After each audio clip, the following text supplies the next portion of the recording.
Assalamualaikum warahmatullahi wabarakatuh. Selamat pagi anak-anak semua. Hari ini kita kembali lagi bertemu dalam mata pelajaran IPA. Anak-anak, sebelum kita memulai pembelajaran pada hari ini, marilah kita berdoa sejenak menurut agama kita masing-masing. Semoga Allah memberkahi proses belajar mengajar kita hari ini, dan anak-anak dibukakan pintu hati dan pikirannya dalam menerima pembelajaran hari ini. Berdoa dimulai.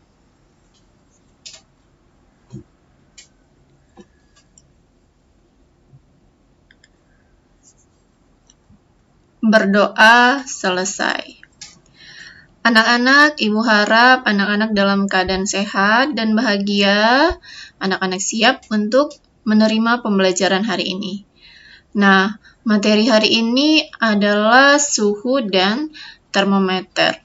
Dan juga nanti kita akan sambung dengan skala suhu. Baik anak-anak, kita mulai materi kita. Adapun kompetensi dasar yang akan kita capai setelah mempelajari ini adalah memahami konsep suhu, pemuaian kalor, perpindahan kalor, dan penerapannya dalam kehidupan sehari-hari, termasuk mekanisme menjaga kestabilan suhu tubuh pada manusia dan hewan. Tujuan pembelajaran kita hari ini, setelah menonton video pembelajaran berikut, anak-anak diharapkan mampu untuk menjelaskan konsep suhu dengan tepat, merincikan berbagai jenis termometer beserta fungsinya dengan tepat, dan menjelaskan persamaan konversi suhu dengan tepat. Nah, anak-anak, sejak adanya pandemi COVID-19, sekarang kemana-mana harus diukur suhu tubuh ya. Anak-anak pasti pernah diukur suhu tubuhnya saat akan memasuki tempat keramaian seperti pusat perbelanjaan atau bahkan ke sekolah kalau antar tugas. Ya, kenapa harus diukur suhu tubuhnya? Nah, anak-anak, salah satu gejala dari infeksi COVID-19 adalah peningkatan suhu tubuh atau demam. Nah, peningkatan suhu tubuh ini adalah yang mudah dilihat atau mudah dideteksi, sehingga jika anak-anak demam, anak-anak akan dicurigai sudah terinfeksi COVID dan anak tidak akan diperbolehkan masuk ke kerumunan orang karena ditakutkan, dikhawatirkan anak-anak dapat menulari orang lain. Gitu. Baik, kita masuk ke pengertian suhu. Apa sih suhu itu? Nah, suhu adalah ukuran panas atau dinginnya suatu benda. Artinya, semakin tinggi suhu suatu benda, maka semakin panas benda tersebut. Panas itu apa? Rasa seperti terbakar karena suhu yang tinggi. Suhu termasuk dalam besaran pokok dengan satuan internasional Kelvin. Ya, ini kita sudah pelajari waktu di bab 1 ya. Anak-anak sudah belajar tentang besaran dan satuan, jadi sudah harus paham bahwa suhu itu termasuk besaran pokok. Satuan internasionalnya Kelvin. Baik, termometer. Termometer ini adalah alat ukur suhu. Nah, berasal dari bahasa Yunani, termos yang artinya panas, sedangkan meter artinya mengukur. Jadi nanti termometer ini fungsinya sebagai alat ukur suhu. Nah, bagaimana prinsip kerjanya? Prinsip kerjanya yaitu berdasarkan sifat termometrik zat. Volume zat akan berubah apabila dipanaskan atau didinginkan. Nah, energi panas menyebabkan molekul zat cair bergerak menjauh, sehingga menyebabkan jarak antar molekul renggang dan volumenya bertambah. Karena molekulnya renggang tadi, volume bertambah, tetapi massa zatnya tetap. Oke, kita masuk ke termometer zat cair. Secara umum, termometer zat cair terbuat dari pipa kaca yang diisi dengan zat cair. Zat cair digunakan sebagai pengisi termometer karena zat cair akan mengalami perubahan volume jika suhunya berubah. Ya, jadi kita perhatikan dulu ini gambar contoh termometer ya. Nah, di bawahnya ini ada reservoir. Reservoir ini bisa kita artikan sebagai tempat menampung zat cair pengisi termometer tadi. Nah, jika ini misalnya digunakan untuk mengukur, diletakkan pada suatu benda, saat suhu meningkat, permukaan zat cair akan naik. Nah, ini tadi karena memuai. Kalau dia suhunya tinggi, dia akan naik. Sementara kalau suhunya turun, dia akan turun.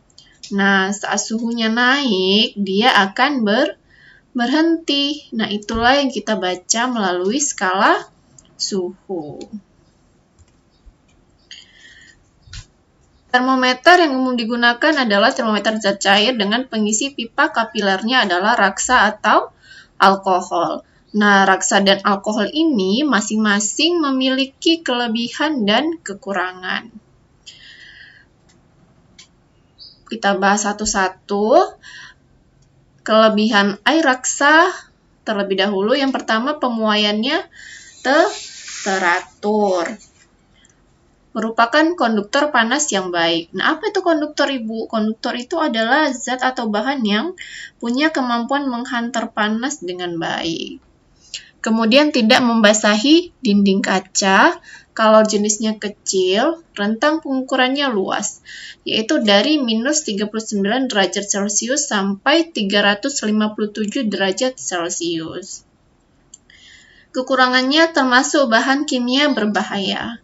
Yang kedua, tidak bisa digunakan untuk mengukur suhu yang sangat rendah. Jadi di bawah minus 39 derajat Celcius ini dia tidak bisa diukur lagi ya. Kemudian kelebihan alkohol.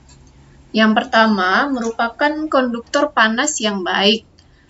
Yang kedua, mudah memuai kalau jenisnya kecil.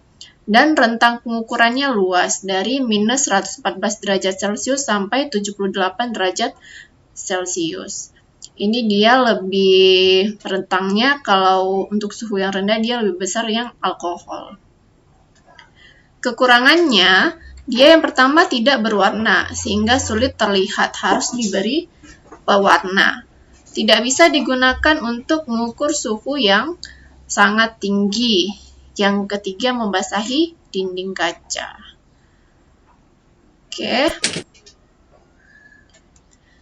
Zat cair pengisi termometer. Tadi kita sudah bahas ada alkohol dan ada raksa. Nah, kemudian ada pertanyaan, mengapa bukan air saja yang digunakan sebagai pengisi termometer, apalagi air ini sangat mudah kita temukan. Nah, anak-anak ada di alasannya. Apa itu? Yang pertama, jangkauan suhunya terbatas. Jadi dia hanya bisa mengukur dari 0 derajat Celcius sampai 100 derajat Celcius. Di bawah dan di atas jangkauan suhu ini dia tidak bisa lagi mengukurnya. Yang kedua, air membasahi dinding kaca sehingga mempersulit dalam pembacaan skala. Ini dia tadi sama dengan yang alkohol ya. Yang ketiga, perubahan volume yang tidak stabil ketika terjadi perubahan suhu, terutama pada titik anomali air. Yang keempat, air tidak berwarna sehingga kurang jelas untuk diamati.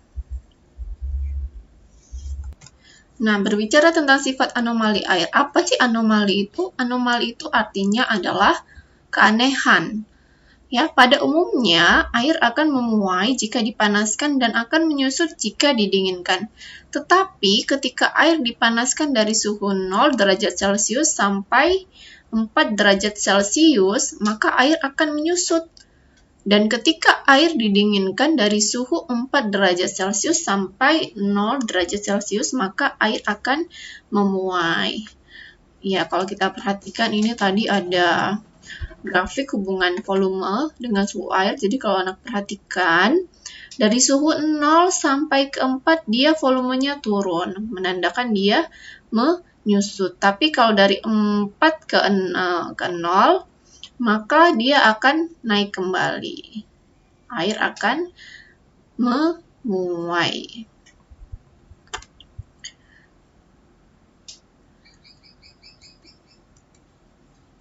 Nah, salah satu akibat anomali air, ini salah satu yang menunjukkan kebesaran Tuhan ya.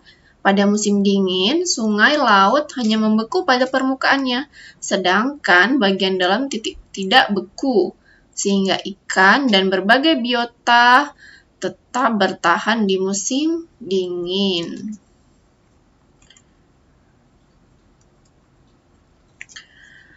Selanjutnya, ada syarat termometer yang baik. Yang pertama itu nilai suhu yang ditunjukkan tidak dipengaruhi oleh nilai suhu pada pengukuran sebelumnya.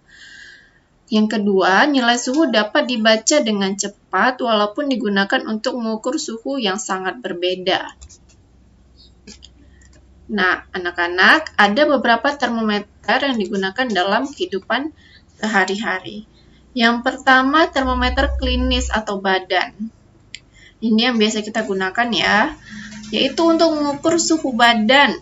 Nah, termometer ini memiliki skala 35 derajat Celcius sampai 42 derajat Celcius. Kemudian ada termometer bimetal. Nah, ini termometer zat padat.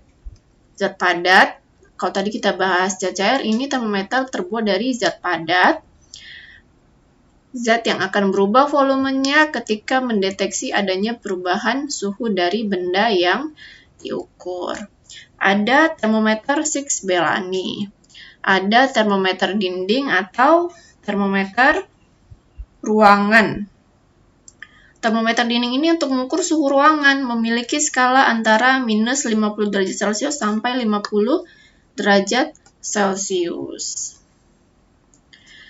Nah, anak-anak, Ibu ingatkan agar anak-anak mencatat poin-poin penting, materi-materi penting yang sudah Bapak Ibu Guru sampaikan.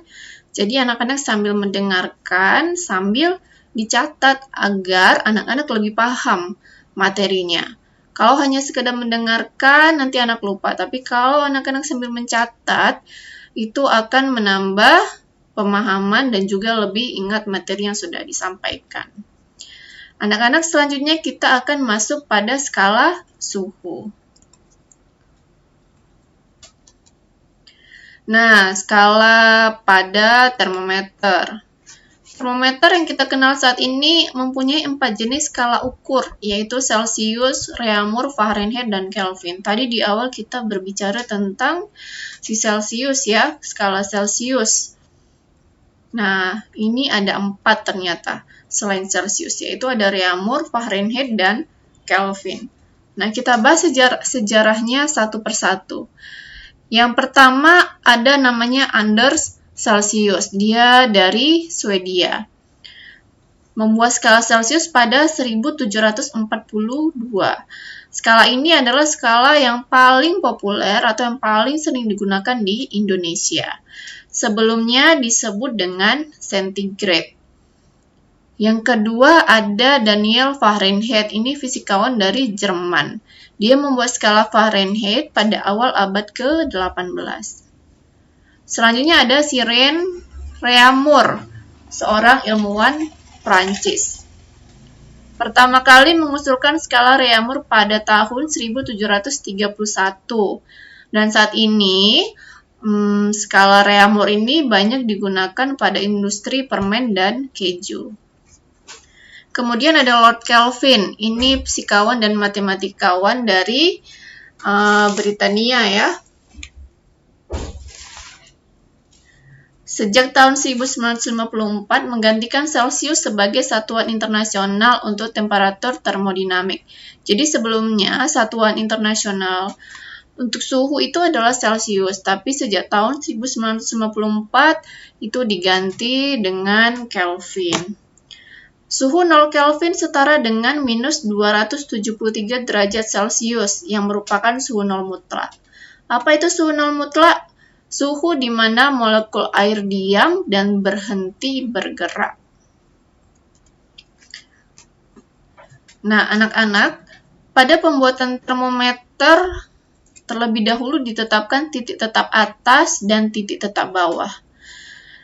Titik tetap termometer tersebut diukur pada tekanan 1 atmosfer. Di antara kedua titik tetap tersebut dibuat skala suhu. Penetapan titik tetap bawah adalah suhu ketika es melebur, dan penetapan titik tetap atas adalah suhu saat air mendidih. Nah, apa itu melebur, Ibu? Melebur itu bisa kita sebut sebagai mencair ya. Jadi titik tetap bawah itu suhu ketika es mencair, dan titik tetap atas adalah suhu saat air mendidih. Nah, ini jika kita lihat di gambar, yang baik skala Celsius, Reaumur, dan Kelvin, mereka menentukan titik tetap bawah dari air es yang mencair, sementara titik tetap atasnya dari air yang mendidih. Berbeda dengan skala lain, Kelvin menggunakan konsep nol mutlak sebagai batas bawahnya. Nah, ini dia tadi ya. Kalau skala Celsius, titik tetap bawahnya 0, titik tetap atasnya 100, ada 100 skala, ini dikurang, 100 dikurang 0. Kemudian Reaumur 0 dan 80 itu ada 80 skala, mereka membaginya 80 skala. Fahrenheit ada 180, ini jarak antara 32 ke 212, ada 180 skala. Dan Kelvin dari 273 ke 373, ini ada 100 skala. Kemudian ada catatan, suhu yang dinyatakan dalam satuan Kelvin biasa disebut suhu mutlak. Suhu nol mutlak ya. Nah, ini dia perbandingan skalanya. Nah, perbandingan skala antara keempat jenis termometer tersebut dapat dijelaskan sebagai berikut. Derajat Celsius banding derajat Reaumur banding derajat Fahrenheit banding Kelvin. Jadi kalau derajat Celsius itu tadi ada berapa? 100 skala ya. 100 skala, kemudian skala Reaumur ada 80 skala, dari 0 ke 80-nya ada 80 skala. Kemudian skala Fahrenheit dari 32 ke 212 itu ada 180 skala, dan dari 273 ke 373 Kelvin itu ada 100 skala. Maka kita sederhanakan ini, sama-sama kita bagi 20. Jadi 100 bagi 25, 80 bagi 24, 180 dibagi 29, dan 100 bagi 20 sama dengan 5. Jadi perbandingan antara derajat Celsius banding derajat Reaumur banding Fahrenheit banding Kelvin itu 5 banding 4 banding 9 banding 5. Nah, dari perbandingan di atas, suhu dapat dikonversi dari satuan Celsius ke satuan lainnya. Atau sebaliknya, dari Celsius ke Fahrenheit, dari Celsius ke Reaumur, dari Reaumur ke Celsius, dari Reaumur ke Fahrenheit, dari Kelvin ke Celsius, dan dari Celsius ke Kelvin. Nah, ini dia rumusnya. Nah, kalau Anda perhatikan ini yang di sebelah kiri ini yang ditanya. Jika yang ditanya derajat Celsius, sementara yang di sebelah kanan itu yang diketahui. Ya, jadi jika yang diketahui Reaumur, yang ditanya Celsius, maka kita pakai rumus yang ini. Begitu juga dengan kalau yang diketahui derajat Reaumur, sementara yang ditanya derajat Fahrenheit, maka kita pakai rumus yang ini. Kemudian ada juga kalau ditanya dia derajat Celsius, yang diketahui Kelvin, maka ini kita kurang berapa derajat Kelvin, dikurang 273. Bagaimana kalau menemukan dua termometer yang berbeda? Bagaimana cara mengkonversinya? Saat kamu mengukur suhu menggunakan termometer X dan ingin menghitung suhu yang terukur pada termometer Y, maka kamu dapat menggunakan perbandingan sebagai berikut. Ya, ada T derajat X. Jadi, ini adalah simbol dari suhu. Anak-anak harus ingat. Jadi, anak-anak bisa artikan itu sebagai suhu ya. T derajat itu suhunya si termometer X. TB ini titik tetap bawah, TA itu titik tetap atas. Nah, ini termometer X, katakanlah ini termometer Y. Sebenarnya rumus atau persamaan ini juga bisa kita gunakan dalam mengkonversi antara Celsius dan Reaumur atau reaumur dengan Fahrenheit dan sebaliknya. Karena apa? Karena ada dua jenis termometer, yang penting kita ketahui titik tetap atas dan titik tetap bawahnya. Baik, kita masuk kepada kesimpulan. Yang pertama, suhu adalah derajat panas dinginnya suatu benda. Yang kedua, suhu merupakan besaran pokok dengan satuan Kelvin. Yang ketiga, alat ukur suhu disebut termometer. Yang keempat, termometer yang umum digunakan adalah termometer zat cair dengan pengisi pipa kapilernya adalah raksa atau alkohol. Ada 4 jenis skala termometer yang dikenal saat ini, yaitu Celsius, Reaumur, Fahrenheit, dan Kelvin. Yang keenam, penetapan titik tetap bawah adalah suhu ketika es melebur, dan penetapan titik tetap atas adalah suhu saat air mendidih. Anak-anak, sekian dulu materi pembelajaran kita hari ini. Dan hari ini kita tidak ada tugas atau soal, anak-anak hanya diharuskan untuk mencatat materi dari awal tadi yang Ibu sampaikan, supaya kedepannya anak-anak lebih mudah untuk memahami materi-materi kita selanjutnya. Ini juga sebagai pengingat anak-anak supaya lebih paham, lebih ingat materi yang sudah diajarkan. Karena kalau anak-anak tidak catat dan hanya mendengarkan saja, anak-anak tidak punya pertinggal lagi jika besok-besok kita ulang pembelajaran hari ini. Anak-anak tetap semangat belajar di rumah, tetap jaga kesehatan. Sampai bertemu lagi di pertemuan selanjutnya. Selamat pagi.